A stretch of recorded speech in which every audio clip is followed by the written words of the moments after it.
وزیر بلدیات سندھ سعید غنی کی زیر صدارت ریئل اسٹیٹ ایسوسی ایشنز کا اجلاس منعقد ہوا۔ اس حوالے سے ہمارے چیف رپورٹر کراچی جاوید محمود ارائیں کی رپورٹ کے مطابق اجلاس میں additional chief secretary local government Sindh Syed Khalid Haider Shah, special secretary housing town planning Bakhsh Ali Mehr, chairman آباد حسن بخشی، صدر آل کراچی ریٹیلرز ایسوسی ایشن مستفیض الرحمان، صدر defence and Clifton real estate agent Johar Iqbal, صدر آل نارتھ کراچی ریٹیلرز ایسوسی ایشن عاصم زمان، تمام ڈسٹرکٹ کے ڈپٹیوں، اسسٹنٹ کمشنر آئی جی رجسٹریشن سندھ ولی محمد بلوچ اور دیگر بھی موجود تھے۔ وزیر بلدیات سندھ سعید غنی کا کہنا ہے کہ کراچی میں کسی قسم کی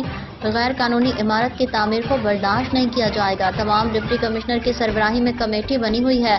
اس کو مزید وسیع کیا جائے اور اس میں سندھ بلڈنگ کنٹرول اتھارٹی کے ساتھ ساتھ ریئل اسٹیٹ سے وابستہ تنظیموں کے نمائندوں، تمام یوٹیلیٹی سروسز کے نمائندوں اور آئی جی رجسٹریشن کے نمائندوں کو شامل کیا جائے۔ کسی بھی عمارت کے اپروول نہ ہونے، اپروول سے زائد فلورز یا اپروول کے خلاف ورزی والی عمارت کو غیر قانونی تصور کیا جائے گا۔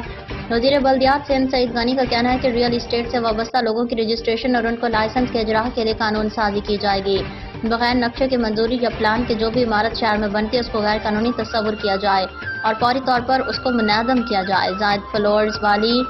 عمارتوں کی صرف زائد فلورز نہیں بلکہ پوری عمارت کو غیر قانونی قرار دے کر منہدم کیا جائے۔ وزیر بلدیات سندھ سعید غنی کا مزید کہنا ہے کہ کسی بھی گھر کے لیز یا سب لیز کے لیے متعلقہ ڈسٹرکٹ اور سب رجسٹرار بلڈنگ کے کمپلیسن پلان کے خود ویریفیکیشن SBA کروا کر پھر اس کی لیز یا سب لیز کرے۔ کسی بھی قسم کی شکایت چاہے وہ